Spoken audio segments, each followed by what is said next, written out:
Now being recorded. And also facilitating discussions on campuses with students about what are their needs, what could be done, and what will be done in the future.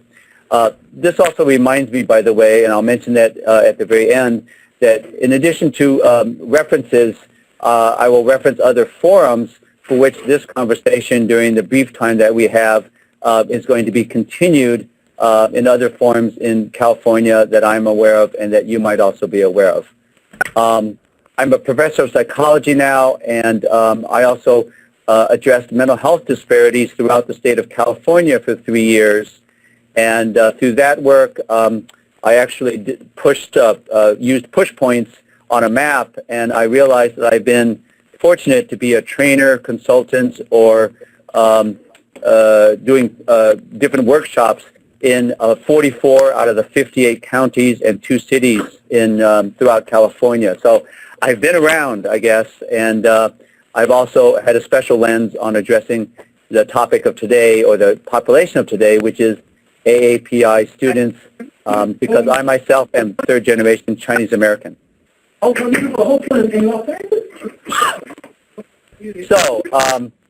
also, Matthew, this is Carrie DeSalle. I'm going to go ahead and mute all of the phone lines real fast. Okay, thanks so much. Sure. I think that little entry as people are coming in, it makes me comfortable. It feels like it's my family that's coming on the line, you know? All guests have been muted. You can unmute your line by pressing *6. So having said that, I'm third-generation Chinese American, which is important for you to know as audience, because as my colleagues, because that frames my perspective in this work, being grown up in Los Angeles with parents and family that were fairly monolingual, Chinese-speaking, very much acknowledging the immigration aspects that influenced their growing up, and you know, encouraging us to go to college, and also being Chinese American. I also want to acknowledge that I have what is called a full focus Chinese American daughter named Rachel Elise Mak, who I'm very proud of. She herself just finished college and is out in the working world here in Berkeley.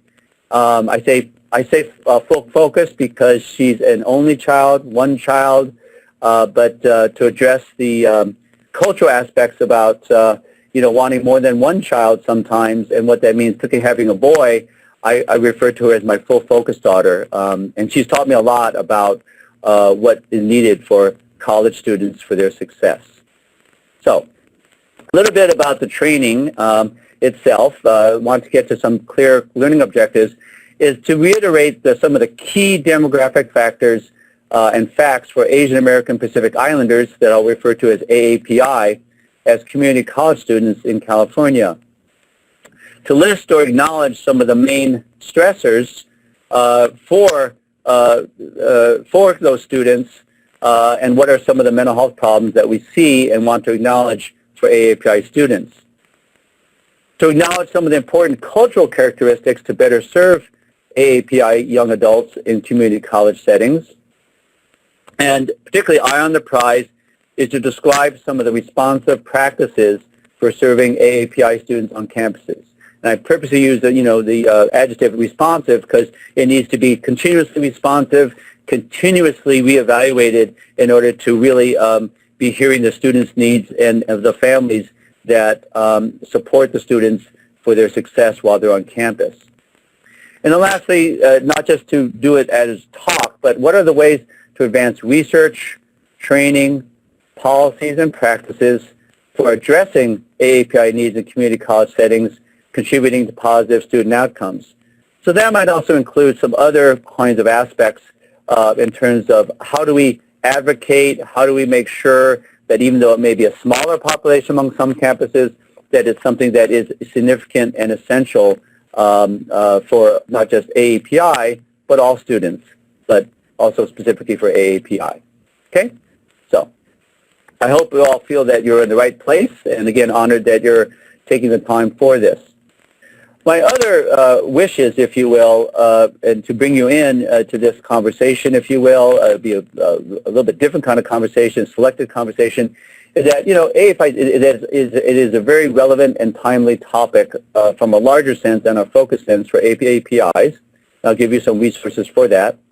It's useful for students, providers, of course, teachers, administrators, policymakers, and again, proud that the Chancellor's Office on down really is saying that we need to really drill down and focus on these issues ongoingly. That it is relevant to teaching and student success. So rather than it's just an add-on or something that's ancillary to or only for a few people, that it really is part and parcel and really needs to be integrated throughout all of the programs, all of the services across campuses, so that it really is so that maximum push forward, so that that success is achieved.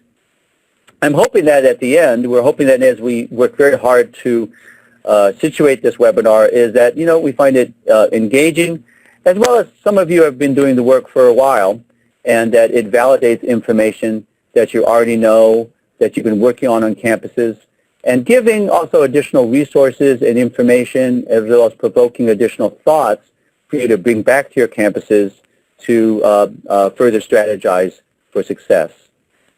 In that same way, I want it to be possibility-focused.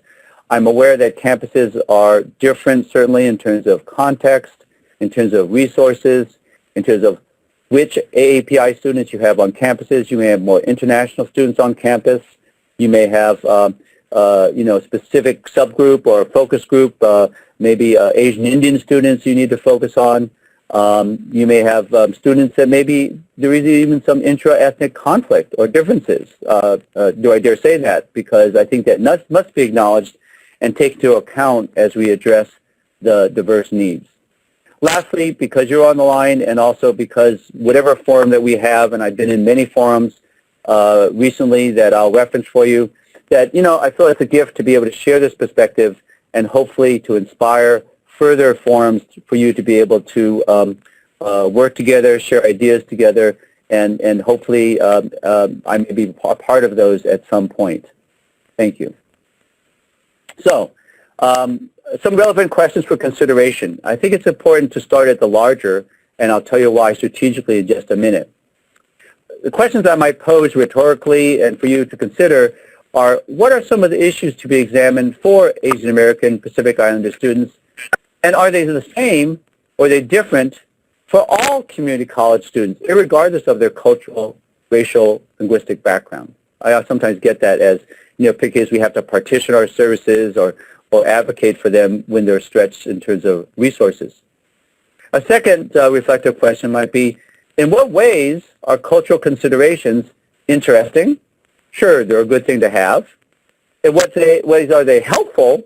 Maybe some of the time this is to be included.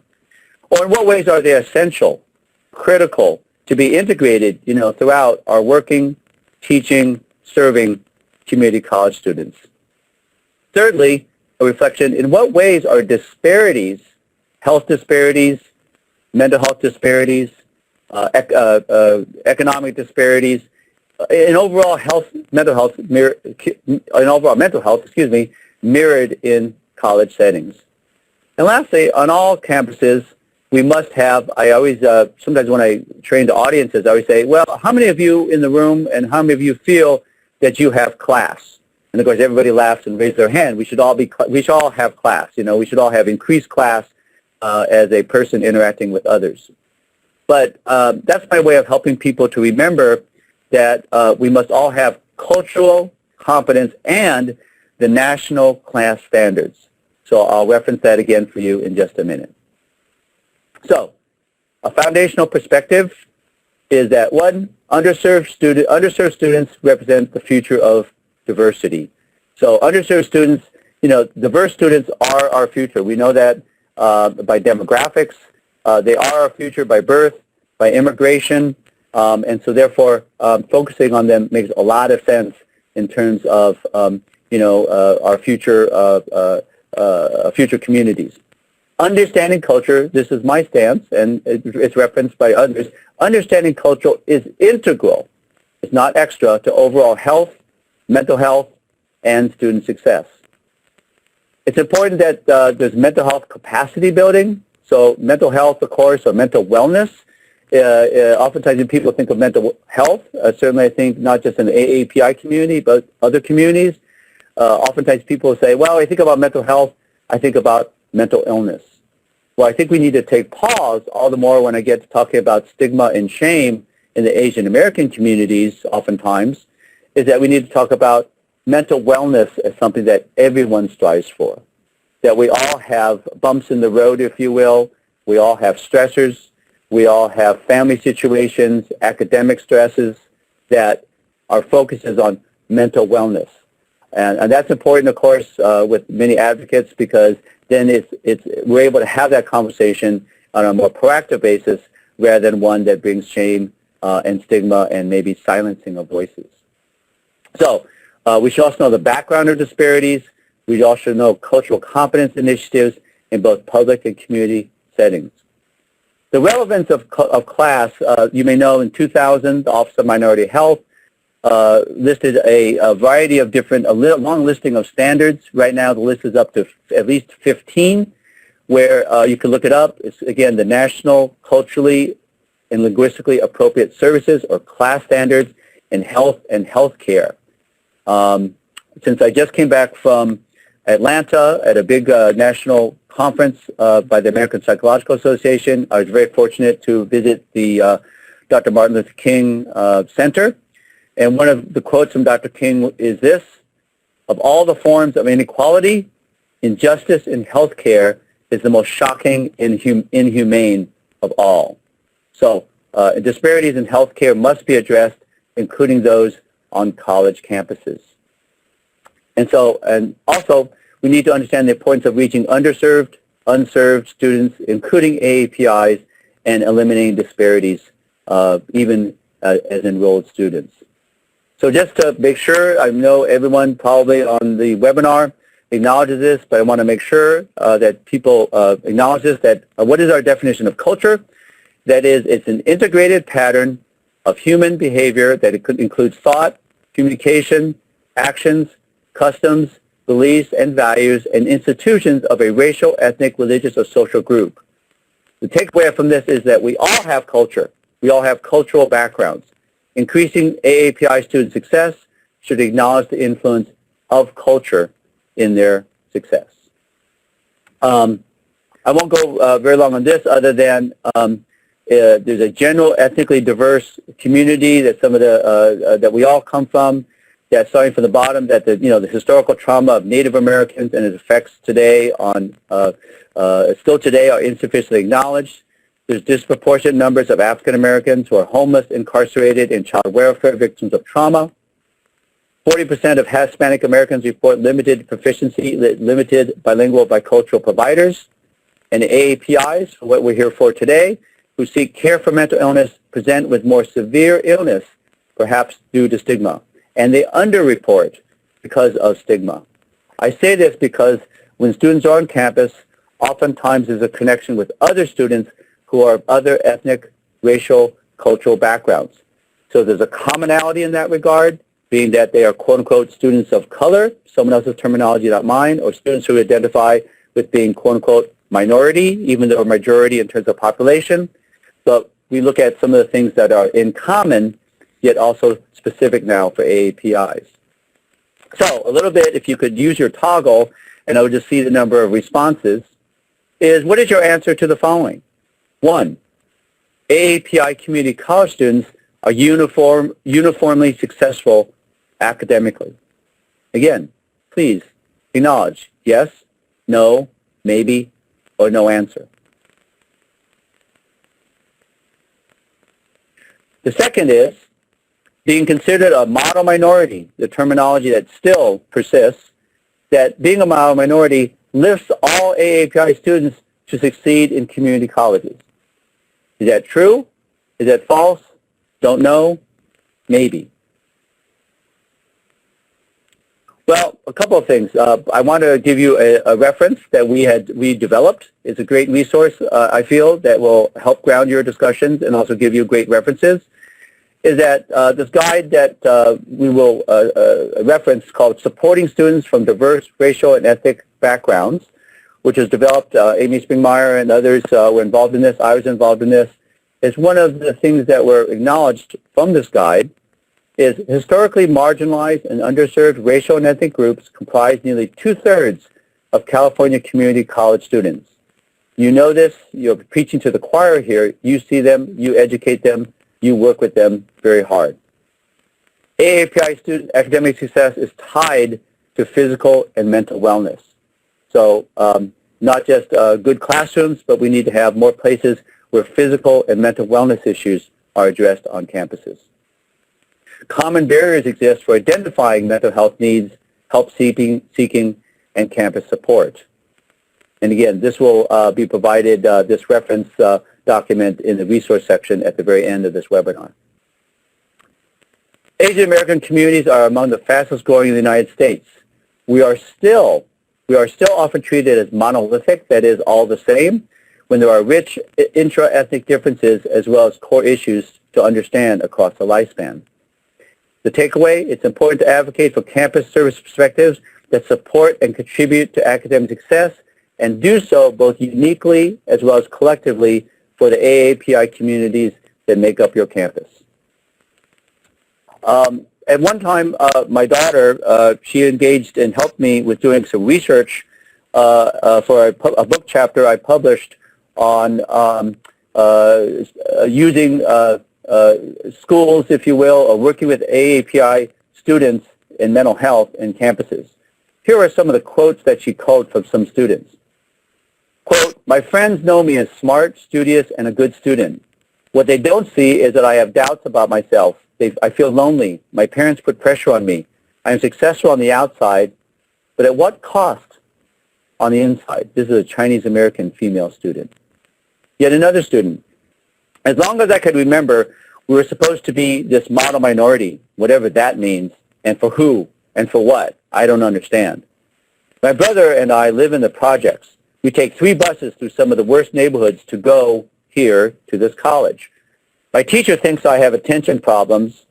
I do. I mean, I'm embarrassed to tell her about my home, about where I live, about where I go back to study. That's why I have attention problems. It's not about the subject, but it's about my home."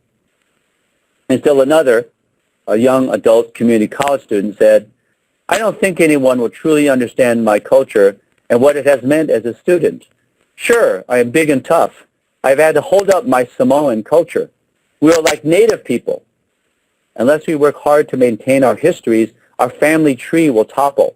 Only my other homeboys really understand this. This was never discussed in school. I can't talk to my community college counselor about this." So, you know, some of these are maybe voices that you hear or resonate with some of the things that you experience on your campuses. This is a sort of a foundation demographic, so you know this well, that, you know, just look at the population of Asian Americans, and 17.3 million, approximately 5.6 of the total population of the United States. And in 10 years, it grew by 43%. That's huge. That's very, very large. So after Latinos, Asian Americans continue to add to the growth and to the richness of the American population. Of course, AAPIs, it's a common term that's used for groupings. There are over 40, at least 40 different ethnic groups that comprise what's referred to AAPIs, that we have unique histories, values, customs, religions, languages, belief systems, and those must be all taken into account when we provide academic support services.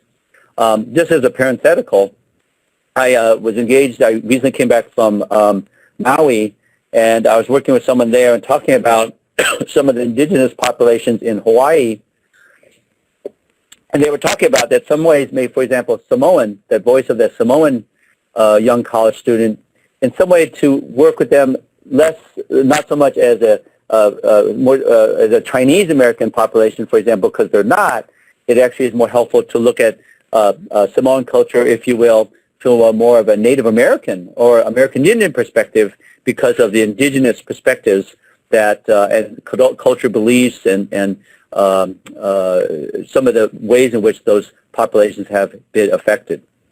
The highest populations appear here, going from bottom down, related to the United States population, Chinese, Filipino, Asian Indian, So again, we are very, very diverse, but oftentimes are not treated as such. So that's a challenge that we have.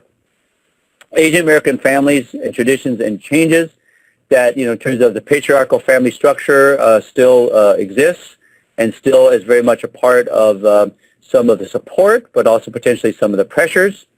Our collectivist group orientation, again, helps lift us up. But at the same time, what happens when we don't belong to a collective?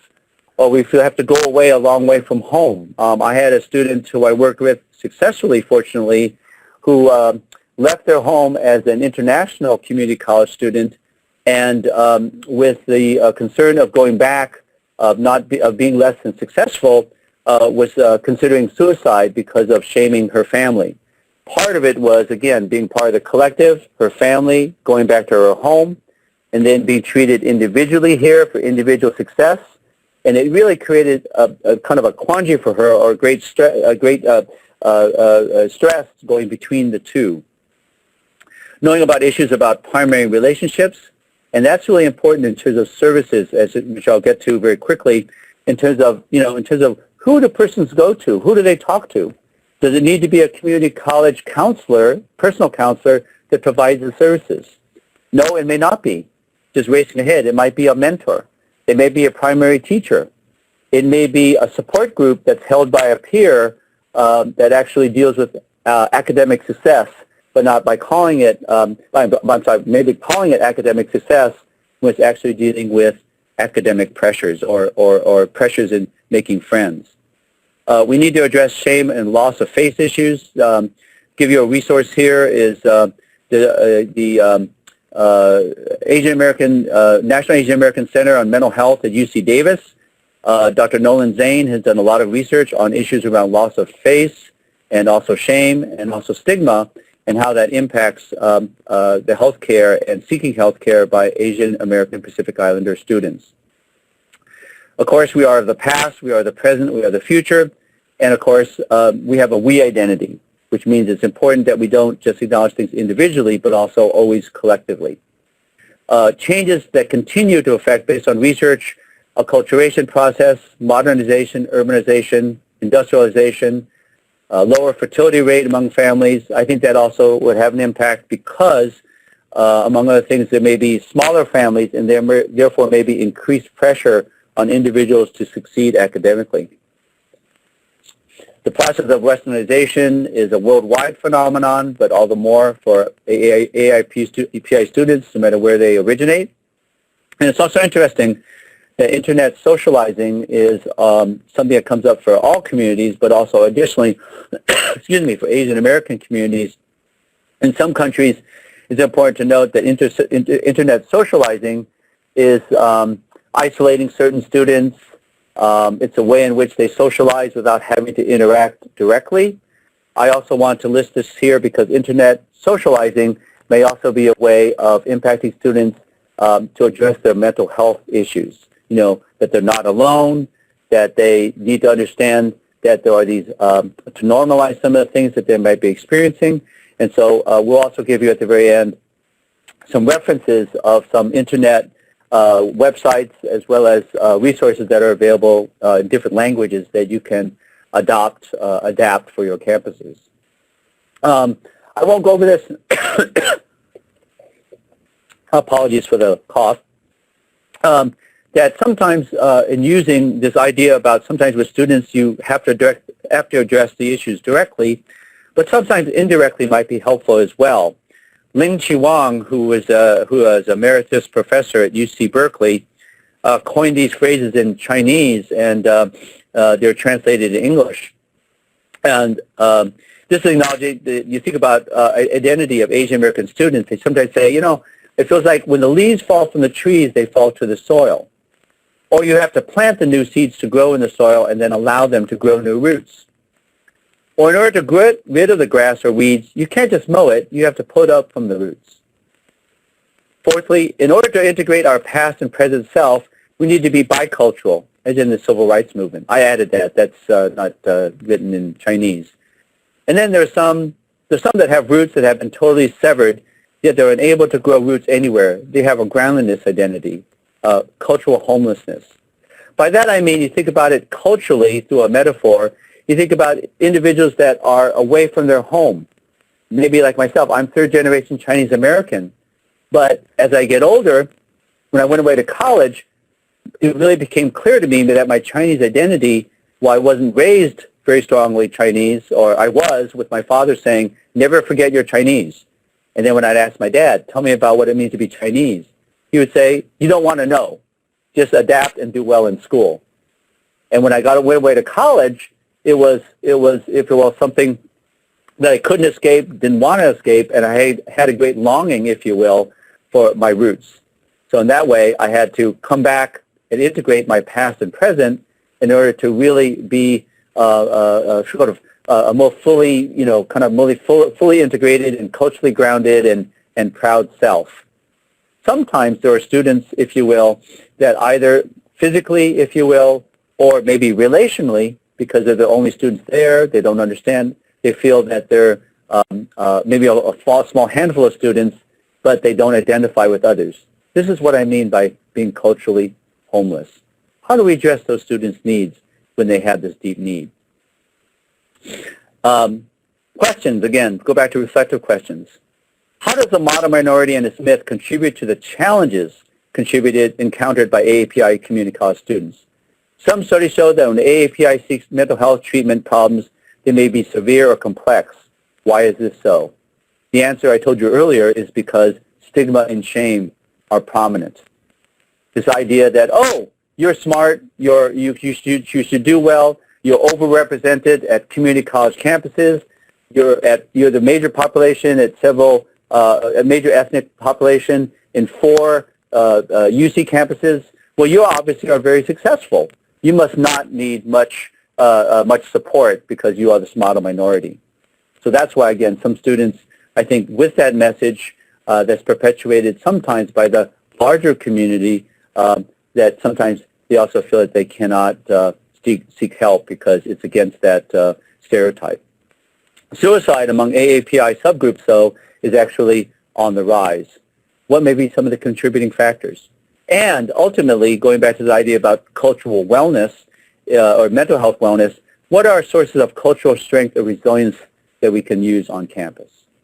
Okay, so supporting students from ethnically culturally diverse backgrounds, again, is something that we'll give to you as a resource, is that intra-ethnicity among AAPIs, some, especially Southeast Asian families. I want to drill down on our picker population. Southeast Asian families experience hardships, and they will list overcrowded housing, limited resources, lack of medical care, health insurance, limited transportation, attendance at low-performing secondary schools before they come to community colleges. This is by research that Southeast Asian families are overrepresented in terms of poverty.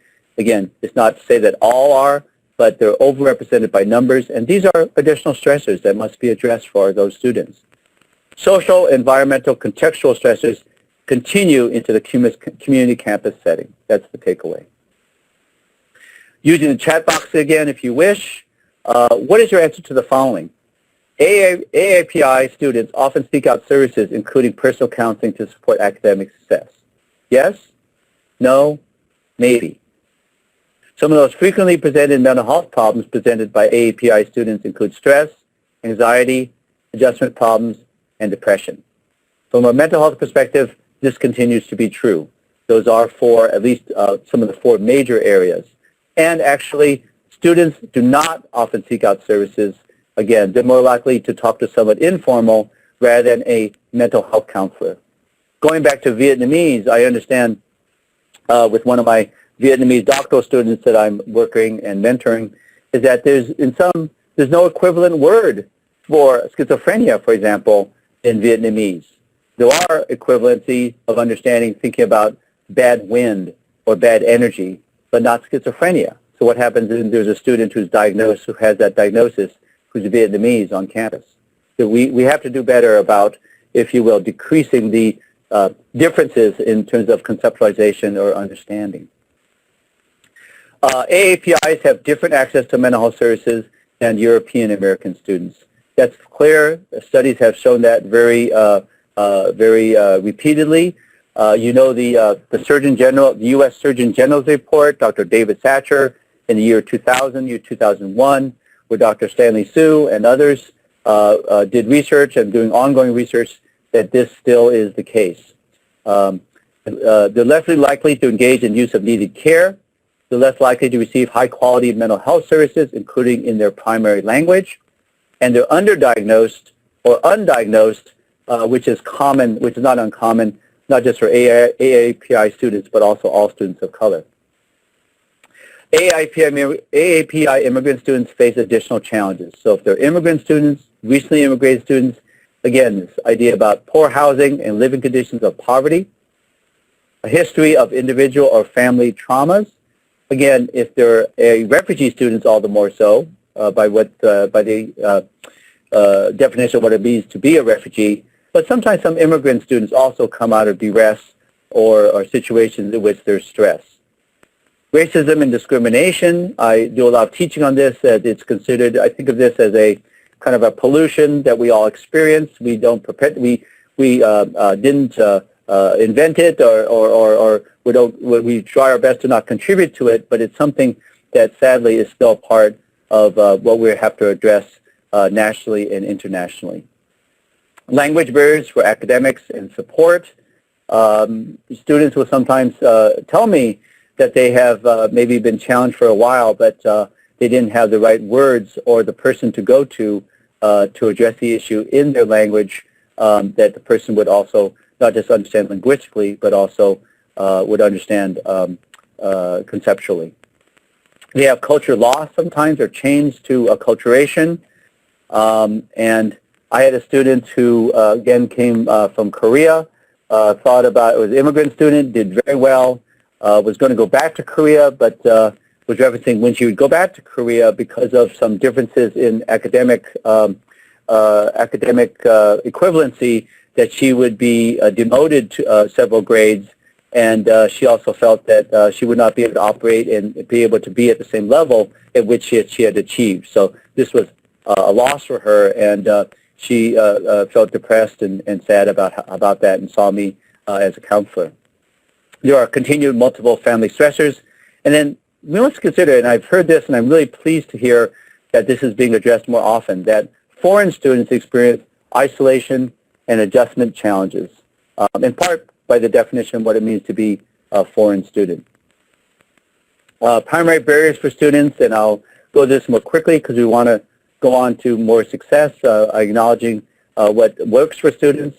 I also want to hear some comments and maybe have some exchanges before we end the hour. So shame or self-concealment is very much an issue, and stigma. And again, the difference between shame and stigma, attachment of shame or disgrace to needing support, for example, with mental health stress, as I just said. For example, AAPI students who are male and younger, of AAPI students who are male, younger, international, more religious, or from poor families, tend to have elevated personal stigma levels in comparison to others. Again, this is from research. Additional barriers that some AAPI cultures believe mental health problems may be manifested physically or spiritually. We all know well the book, of course, The Spirit Catches You, Then You Fall Down by Ann Fadiman. And some UC Davis doctors worked with the family, and I hope we have continued contact with some of the authors to look at what we've learned from that in working with Hmong culture or Southeast Asian students. AAPI students are more likely to see a physician than a psychologist. My mother, for example, she would never, to this day I smile a little bit, my own mother doesn't know what I do for a living. She knows that I teach now, and I'm a professor, so I guess I've made it from her standards. But when I was mainly working as a psychologist, she would say, why are you doing that? Or why are you doing that as a hobby? What do you do to earn money? Because again, this is not her frame of reference. This is not a part of her worldview. Doctors, people tend to go to, they want to have something tangible, they want to have something concrete, they want to have it explained through the body in some way, or the body chemistry, rather than something that's in your head, so to speak. A mistrust of mental health providers exists, as well as a lack of bilingual resources, as well as cultural understanding. So, important to be aware of what I just told you in terms of referencing my mother, is that it's important in terms of what are important for some campus services for improving AAPI outcomes. Well, first of all, to go in a stance rather than having cultural competence, to go in with a stance of cultural humility. That's from Drs. Melanie Tervalon and Dr. Jan Murray Garcia. Cultural humility, that is, a part of us doesn't know. A part of us is always seeking insight or awareness from our students about what it is that they need. Cultural competence, cultural responsiveness are essential aspects of student-centered services, including at community colleges. Person-centered care, there's a lot in healthcare talking about everything needs to be person-centered. Well, person-centered means understanding the person's culture and needs to be understanding of culture and context. So that always needs to be a part. It's part and parcel. It's not separate from person-centered care. Increasing cultural competence as a movement, if you will, on campuses doesn't mean just for students of color. Doesn't mean for students of ethnic, racial, cultural backgrounds or different faith backgrounds. It actually should be centered as contributing to the overall campus culture. And that way, everybody's on the same page. All of us are trying to do this work rather than just partitioning it out for some. And lastly, on this slide, responding to students in community, the community colleges, taking into account their overall life experiences and also eliminating disparities. Community colleges, I love community colleges. I'm a part of community colleges because of the very fact that they are a community, which means that not only do we work on the community college campus settings, but also in local boundaries of communities. So part of the Mental Health Services Act, of course, is how the local mental health care or county programs, of which I did my core work, that we remove some walls and are able to develop partnerships. So let's talk about what the eye on the prize is and some recommendations. Culturally responsive campus services means adopting best and emerging practices. I should pause here for a minute. There's a lot of different focus right now on evidence-based practices, meaning that it needs to be research only by, 0.001 hypothesis in terms of research. But from a cultural perspective, including for AAPIs, it must also not just be evidence-based practices, but community-defined practices. That is, the community has defined them, has seen them, has known, has shown that they work. Also, not just community-based practices, but also practice-based evidence. That is, we practice our services and shown that they will be effective. I'm working with a local community college campus here, and one of the things they're doing with at-risk students, including those that might face incarceration or other kinds of issues related to juvenile justice, young adult kind of issues on college campuses, is that they're using a very innovative practice where they're using rap or teaching students how to do digital storytelling or how to teach students how to be future musicians or disc jockeys. And they're using that as a practice to be able to help the students tell their stories around stressors, around shame, around stigma, and yet doing it through a college curriculum, so they're actually talking about in classes, getting college credit, and at the same time sharing some of their personal stories that may be a source of mental stress as well as success through those stories. I hope that makes sense, and I hope that's helpful. So we need to go to other places than traditional. We need to go to ESL classes. We need to go to classes that provide course credit sometimes because, again, the stigma is reduced because, no, I'm going to that class because I'm taking it for my major, right? So that way some of the stigma can be reduced. Campus structures are frequented by the students. I had students who tell me on a community college campus, I never go to that center as an LGBT, as a lesbian student who's also Asian American, because that's where all the LGBT students go. I don't go over to that part of the campus because that's where all the AAPI students go. I don't go to those because that's where they expect me to go.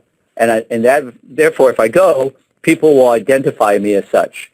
I actually go to my mentor doing another part of the campus, and that mentor, also not even AAPI, but she understands my needs, and that's where I go because that's where I feel less shame and where I feel the most support. So again, we look at regular channels. We also need to look at innovative ones. And then, languages often other than English could be understood. So it's very important that we make our services and our perspectives available in the cultural and linguistic perspectives that the students most identify.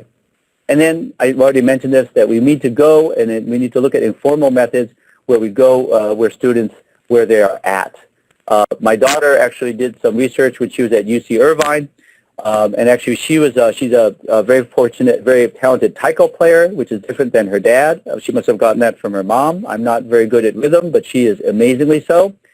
And she and I were talking about maybe working with students who experience violence or experience domestic violence, that one way to work with them in terms of bringing them into conversation is to look at issues around empowerment, and empowerment by using taiko as a after school or after academic activity for students, particularly women, for example, to come together and through taiko to talk about issues around empowerment when they're experiencing domestic violence, relational violence, or other. Okay, so campus-wide strategy, I'm aware of the time, so I'll just reference these a little bit more quickly. Is a campus-wide strategy includes, ongoing training for staff. I know I'm preaching to the choir here. Improving information dissemination to students, for example, through classroom discussions. So, for example, rather than having the students go separately, maybe in psychology classes, I oftentimes reference disparities. Again, maybe academically students can reference it in a third person when they think, in actuality, what the professor is talking about is relevant for me. And that way they can talk about it more often because it's part of the curriculum rather than something that is only when they go into a psychologist or therapist's door. There's a lot more online support groups. Again, this idea about use of the internet that's very supportive and successful for students. I wanted to reference this. Cognito, of course, for community college campuses, is providing a series of trainings that focus on, and there's a module, of course, that some of you may have already taken through our consultancy services, which is wonderful. This leads us into a topic in November. About 50 of us, primarily psychologists, but also practitioners and advocates like yourself, attended a large conference in Los Angeles at Caltech in Pasadena, and the focus was on addressing suicide among Asian American Pacific Islander college students. And when I was there, I was daunted by the fact that several of our AAPI colleagues talked about not just thoughts of suicide, but successful suicide of AAPI students in the past years. It was quite striking and saddening. At the same time, inspiring that we need to do better. So here's one narrative from such student. Quote, I was happy to be here in a new school, an exciting place where I had the world to explore. My parents were all the way on the other side of the world, but their pressure was still experienced daily. When I knew I had to go back home when I completed my studies, it was so painful. That's why I took all of those pills. Another about racial AAPI students. My parents are both academically successful and have jobs to prove it. My interests are just different. I like theater. I like music. I like even the arts. That's what I'm thinking about studying. How do I tell this to my parents who have invested so much in me, academically, financially? I feel so much pressure, don't sleep much, and even recently lost weight. Maybe it's not worth it, she says. Suicidal ideation among AAPIs is a major community family concern. Suicide is the second leading cause of death among AAPIs from ages 15 to 24. That's very daunting.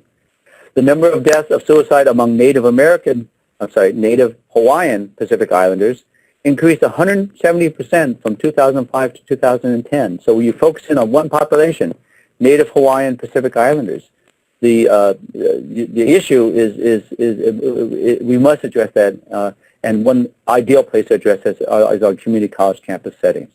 Suicide ideation appears in 18.9% of AAPI high school students versus the national average of 15.5. So it's higher. Risk factors include, as I mentioned, LGBTQ issues in terms of that narrative, negative support systems, recent immigration status, poor academic performance. And when I say poor academic performance, it's not just, failing or a C. It could be the pressure of getting an A, or maybe even the pressure of transitioning, I need this grade to go from the community college into a UC. And so rather than, to lift up my academic GPA, that because I got a B rather than an A, that this is considered to be poor academic performance. Family conflict, perceived discrimination, bullying on campuses, that does happen, teasing, taunting, not fitting in, and an unwillingness to seek help due to perceived cultural stigma. And then go back, add, of course, there may be experience of that cultural groundedness, which I mentioned earlier. So I want to acknowledge just as we wrap up some and open it up for at least a couple of minutes before also it's important that I want to hear what your thoughts on how this presentation was for you, is protective factors. We must not focus solely on issues of risk, but protective factors. Well, what is found in the research is that students who have a strong ethnic group identification, when they have higher levels of identification with their home culture, home, again, is relative. It doesn't mean necessarily home country. It could be related to their cultural roots. Strong and supportive family relationships. So we must keep in mind, even though students are independently on campuses, that their families are important part of who they are and who they turn to for support. Family cohesion and organization is something that's very important to address and to assess. The fact that, parental bonding and support is true for all students. The more that they have strong parental bonding and support, the better likelihood they'll succeed. Having positive peer relationships. There's a lot of work being done on campuses in having peer mentoring. There's actually even a program by Dr. Bond in Connecticut that's actually working with high school students, introducing them to community colleges, accompanying them to community colleges, and even following them through as more senior students in terms of following them through as they're in community colleges. It's a wonderful, wonderful, wonderful, I think, structure for thinking about bringing that family structure with those that are not biologically related, but academically related, in terms of more senior students lifting up younger AAPI students. Have students identify what some of their survival and coping strategies in campuses and off campus, and also some protective factors include a strong spiritual or faith practice that they continue in various aspects of their life. Lastly, in terms of a common question or a thought question maybe at this point, is, we need to optimize campus outreach strategies for AAPI students. Does that mirror that of the overall student body? Well, in some ways it does, but in some ways it doesn't. And I mentioned that earlier. We need to think about other ways that students seek help or seek support or what they think of as, again, they may not go to a therapist for talking about stress, but they may go to a academic support center or a making friends session that focuses on how to study better. You see what I mean in terms of indirectly coming at this issue, but then addressing, no, it's a common thing to address loss and stress and trouble having, maybe difficulty making friends. Here's a place where you can talk about it that will help normalize it and give you some strategies. AAPI community college students are best served exclusively through evidence-based practice. No, it must be through practice-based evidence or community-defined evidence as well. We must listen to our students and bring those back into the fold. So just starting to wrap up, AAPI students, mental health care issues, healthcare factors that influence recovery, we need to acknowledge that. So health and mental health are integrated as part of academic success. Issues of loss of faith, stigma, discrimination, let's address that, acknowledge it. Student control and choice to seek out support. So in terms of we need to think about ways in which we place it in the responsibility of the students and really walk beside them, if you will, to support them, if you will, in going through the right doors to get success. Access to information, we need to improve ways of doing that. I'm not an internet person. I need to be better so at it, as Carrie reminded me. But for our students, particularly the younger students, that really seems the way to go, and there's a lot that can be developed. Pressures related to campus culture. to acknowledge them proactively, call them out. And I mentioned atypical community college resources. There are some community college campus settings, I've done some consultation, that are actually developing some stories of community college campus students that are being posted on their websites that, they really have students who are Asian. We reflect ourselves in the mirror that are talking about some of the things that they encountered and how they got help. Again, there's nothing like looking at somebody else and saying, they look just like me, or they reflect the very thing that I'm feeling. So maybe it's okay that I actually talk to a mentor about things I need that aren't being addressed in the classroom or differently addressed in the classroom. Wonderful things are being addressed in the classroom, of course, but sometimes time and opportunity sometimes is not cannot be totally availed. And then lastly, individual in campus, we need to develop a campus systems of care that's an ongoing challenge, but also an incredible, inspiring opportunity. In wrapping up, just want to acknowledge that we need to establish a credible relationship relevant to academic needs and success of the students. To consider a primary contact person to follow that person, that is, it could be a mentor, it could be an elder, that is, by that I mean a more senior student, to really follow that student through for success. To keep in mind the family and the community, and at points I have had family sessions or a meeting or even been able to my center to go out to a family's home with the student's permission and talk about what kinds of things might be needed to support their success. To understand the meaning of education and values placed on attending community college. And lastly, cultural meaning as integral to working together. Adaptive strategies include outreach services, approaches to be flexible and adaptable, to have specific community Asian visibility. I have a South Asian colleague who actually, again, he actually has a Funkadesi group. This is in Chicago, where he actually does that and is out there for communities. He's also a psychologist. So he's obviously very approachable to students because they approach him for music and the amazing things that he does. And then on the side, they start to have conversations about some of their mental health needs. And lastly, we need to respond to the specific AAPI community in reciprocal, ongoing ways.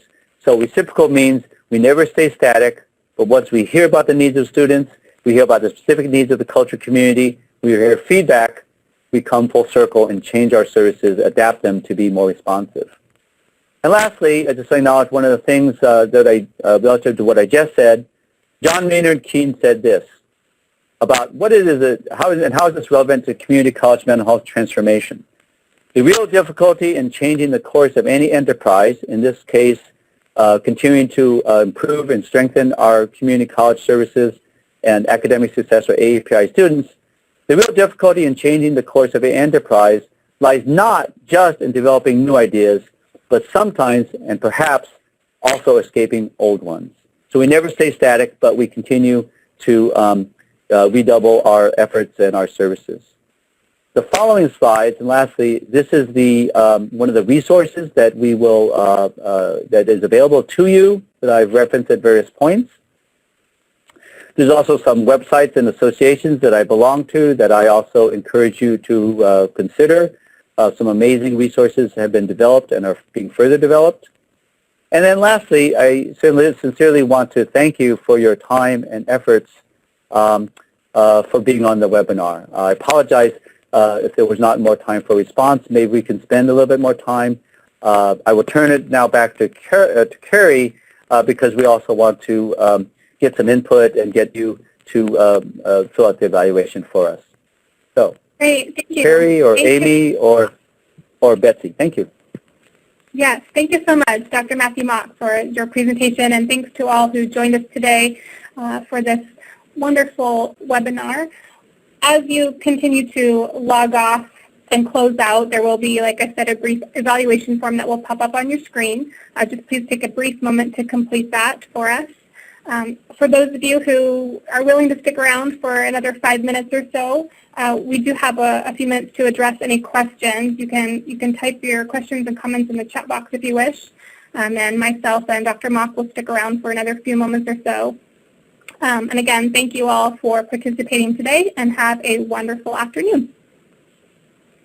Thank you, everyone. I very much appreciate your being on this webinar, and apologize for the limited time. I hope we have another forum for more interaction and discussion.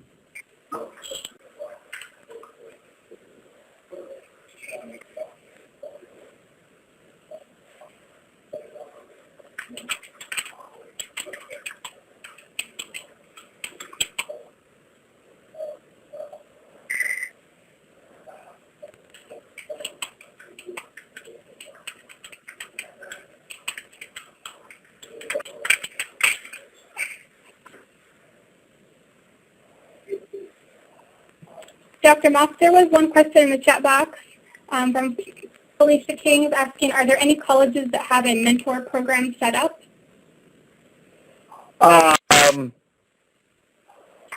Answer I made. Yes, there are colleges and there are programs. I'd have to take pause in order to reference a specific one that you might have. Are you thinking of, Ms. King, are you thinking specifically community colleges, a specific community college here in California? Is that the question?